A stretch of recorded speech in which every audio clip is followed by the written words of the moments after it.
जैसा कि पूज्य गुरुदेव ने हम सभी से कहा था कि गुनाह में कुछ अनोखा होने वाला है, कुछ नया होने वाला है।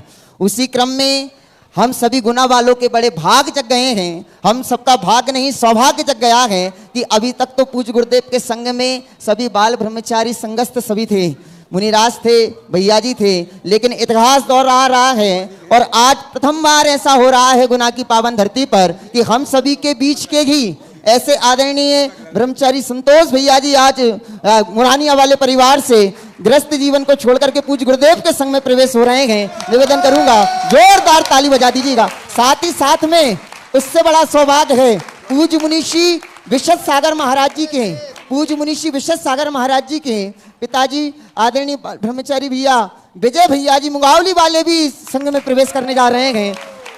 दोनों भैया जी से निवेदन करूंगा कि आप दोनों मंच के निकट पूज्य गुरुदेव के श्री चरणों में पहुंचे, आशीर्वाद ग्रहण करें। आचार्य जी ने शुरुआत तो बाल ब्रह्मचारियों से ही की थी, लेकिन अंत में आचार्य जी ग्रस्त जीवन का उपसंहार कैसे करें इसके लिए एक व्यवस्था बना के गए थे कि उनको भी उन्होंने साधक के रूप में क्षुल्लक आदि बनाकर अंतिम साधना और समाधि कर सकें, क्योंकि जिंदगी में प्रारंभ में नहीं कर पाए तो अंत मताशो गता, उसी को ध्यान में रख कर के आज से उन ग्रस्तों के लिए भी इस संघ में मार्ग खोल रहे हैं। अभी ज़्यादा तो नहीं लेंगे क्योंकि संभालने के लिए बहुत कम लोग होते हैं।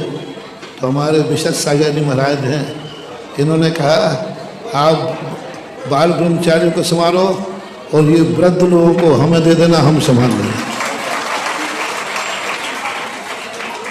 तो क्योंकि संभालने वाले होना चाहिए, उन्होंने कहा कि वृद्ध लोगों को हम संभाल लेंगे।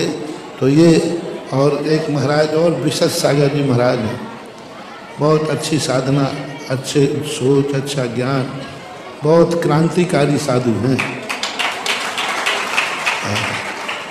वो भी उन्होंने भी यह बात ग्रस्तों को संभालने की बात उनके मन में भी है।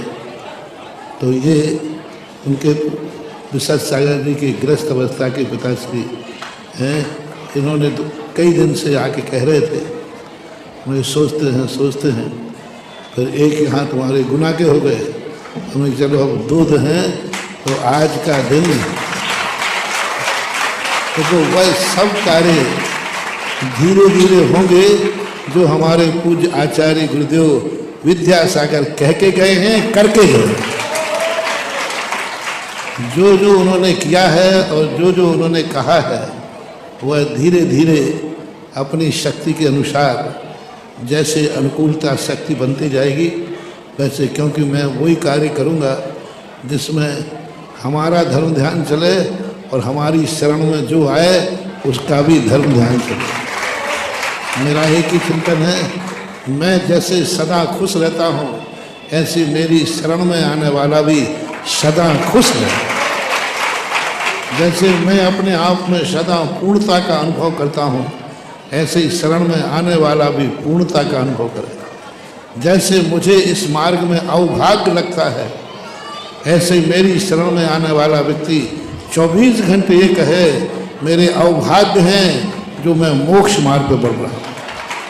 क्योंकि मैंने अपनी जिंदगी में कभी मुझे ये मुनि पद मोक्ष मार्ग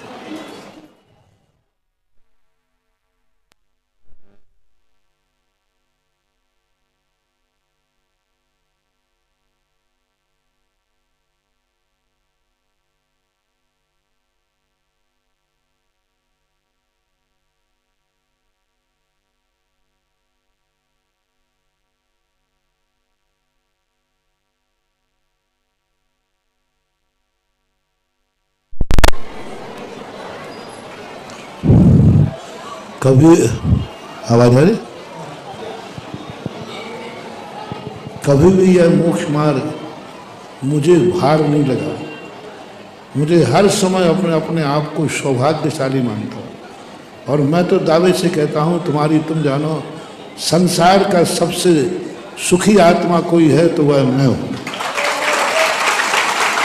बस मेरी तमन्ना यही है कि मेरी शरण में जो आए बस 24 घंटे वो भी यही कहे कि संसार का सबसे ज़्यादा सुखी आत्मा मैं हूँ, संसार का सबसे।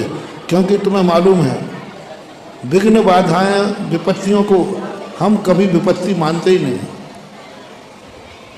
कभी विपत्ति नहीं माने। मैंने उसको विपत्ति माना ही नहीं, विघ्नों को कभी मैं विपत्ति मानता नहीं, और दुश्मनों को कभी मैं संकट मानते ही नहीं हूँ, क्योंकि वो तो मेरे सहयोगी हैं। तो ऐसा ही इस मार्ग में जितनी कठिनाइयाँ आए, वे कठिनाइयाँ हमारे लिए कठिनाई न लगें बल्कि अवभाग्य लगें। जिंदगी में ऐसा कभी मेरी शरण में आने वाला ये ना सोचे इससे अच्छे तो हम घर में थे। ये सोचना सबसे बड़ा नरक का द्वार है, और ये सोचना कि मैं संसार का सबसे बड़ा भाग्यशाली हूँ जो महाराज की शरण में आकर धर्म ध्यान कर रहा हूँ, यही मोक्ष है। आज पंचम काल का मोक्ष क्या है?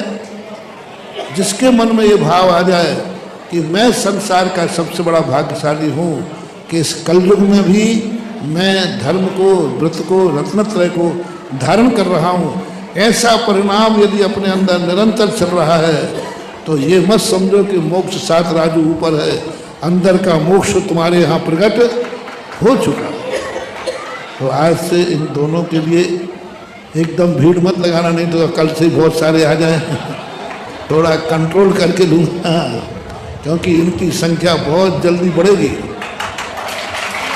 हाँ, क्योंकि मुझे मालूम है इन लोगों की संख्या इतनी जल्दी बढ़ेगी, जैसे ही इन लोगों के चेहरा देखेंगे, इन लोगों के अनुभव सुनेंगे, जैसे ये लोग कहेंगे हम तो यहाँ आकर के इतने बुरा काम किया, जिंदगी में घर में निकाल दिए हमें, तो इनको सुन करके ही फिर आप लोग लाइन लगाएंगे, हम कितने कर ले पाएंगे कितने नहीं ले पाएंगे, छांट छांट के लेंगे छट्टा के। इसलिए आशीर्वाद इनको आज से संग में इन लोगों के लिए भी यथायोग व्रत, कौन सा व्रत देना, क्या देना, चुल्ला केला मुनि महाराज क्या बनाना है, इसके संबंध में सोचता हूँ। हो सकता है अनायास एक दिन गुनाह में कुछ निकला था, कुछ पता नहीं, अनायास निकला था, अभी पक्का नहीं है, पर देखो क्या होता है, माला फेरो शायद कुछ हो जाए।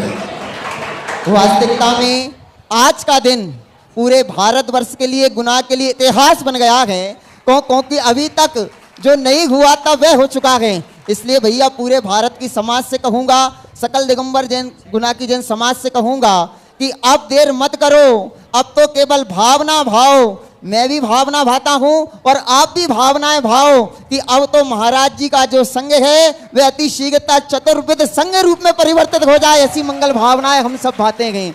और साथ ही साथ में पूज्य श्री का जिस दिन आगमन गुना की पावन धरती। अब देखो, अब तक इन्होंने सब बाल बच्चा, कुटुंब, परिवार, मकान, जायदाद, आज से इनका सब कुछ त्याग है, और सबसे बड़ा मोबाइल का भी त्याग है। अब ये घर परिवार रिश्तेदारों में कोई भी मोबाइल से बात नहीं कर सकेंगे, संकल्प पूर्वक त्याग है, संकल्प पूर्वक। दोनों को मंजूर है? अपने घर परिवार से कोई मोह तो नहीं है? करने हो तो अभी करा दूं? और घर वालों से मेरा कहना है, आप इनसे रिलेटेड रहे हैं, इनको अब विकल्प करें। सारी जिंदगी इन्होंने आपके विकल्प किए हैं, अब आप इनको निर्विकल्प रहने। अपने घर की समस्याएं, अपने घर के द्वंद्व और विकल्प इनको सूचना ना दें, इनके पास समाचार न भेजें, और न इनको घर की बात बताएं, फलाने बिटिया की शादी हो गई कि नहीं, इनकी हो गई कि नहीं, अरे वो पोती को छोड़ के आए थे, वो डिप्टी के नहीं। हाँ, ऐसा भाव इनको भी नहीं आना। और आपको सबसे पहला तो हम घर वालों से कहना चाहता हूँ, इन्होंने जिंदगी भर तुम्हारे ऊपर उपकार किया है, इनसे संबंध नहीं रखना, ये तुम्हारा सबसे बड़ा सहयोग है। घर गृहस्थी की बात इनको सुनाना नहीं। और दोनों महाराजों से कहना है, हम लोगों को आचार्य से कहा करते थे कि अपन लोग बहुत अच्छे हैं, अधिक तक घर की याद आएगी तो कितनी आएगी। हम लोग इतनी छोटी उम्र में आ गए तो हम लोगों को घर की याद आएगी तो कितनी आएगी, गिल्ली डंडा की, पढ़ाई लिखाई की और दंड फंड की यादें आने वाली। लेकिन ये तो पता नहीं क्या क्या करके आए हैं, दुनिया भर के दंड फंद किए हैं, दुनिया भर के संसार के कार्य, उन सब चीज़ों से आप दोनों के मन में अब ये सब संसार की बातें नहीं आना चाहिए। परिवार का बिल्कुल विकल्प पर घर में क्या हो रहा है क्या नहीं हो रहा है, कौन नाती पोता क्या कर रहा है, नौकरी सर्विस, अब तुम्हारे मन में आकर कोई सुनावे तो भी आपको क्या कहना है, हमारे लिए अब कोई मतलब नहीं है, सुनना ही नहीं। तो इनका मार परिग्रह, धन नहीं, दौलत नहीं, कुछ नहीं, ये धोती दुपट्टा है, एक लंगोट है, ये 3 वस्त्र हैं और 3 वस्त्र बदलेंगे तो 6 हो गए। और नैपकिन आदि छोटा सा है, अभी यही है। और किताबें दे दी, अब ना बाल्टी है, ना गुंडी है, ना तमेड़ी है, ना लोटा है, ना गिलास है, शुद्धि के लिए मात्र एक कमंडल है वह।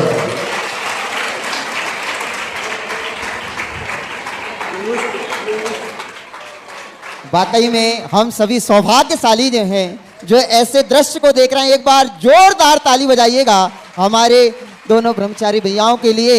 साथ ही साथ में आगवानी के दिन पूज्य गुरुदेव ने कुछ ऐसा कहा था जिससे पूरा गुना जैन समाज जगमग हो चुका था। पूरे गुना जैन समाज के प्रत्येक श्रद्धालु के मन में एक नई तरंग आ गई थी। आज दूसरी बार वही संकेत पूज्य श्री ने अपने वचनों में दिया है, केवल हमें अपनी विशुद्धि बढ़ानी है और विशुद्धि बढ़ेगी तो मैं समझता हूं कि पंचमुखी पंचकलनाड़क प्रतिष्ठा महामहोत्सव के बीच में होने वाले तब कलनाड़क के दिन हम सभी को कुछ विशेष देखने के लिए मिल जाए। ये तो मुंगावली चतुर्मास में जो पहला चतुर्मास हुआ था तब से जुड़े, और ये वो शिवरार्थी हैं जिन्होंने 29 शिविर अटेंड किए, 25 हाँ 25 शिविरों में गए हमारे श्रावक संस्कार शिविर में, मजबूत आदमी। आइए जिज्ञासा रखेंगे श्रीमान बीरेन जी सराफ, और इसके बाद तैयार रहेंगे जिन्होंने प्रातःकालीन की बेला में सुबह राजा सोम बनने का सौभाग्य प्राप्त किया, ऐसे doctor Rahul ji, doctor Ruby जी, पूरा शीतलनाथ जनालय पुण्याजक परिवार महाराज जी के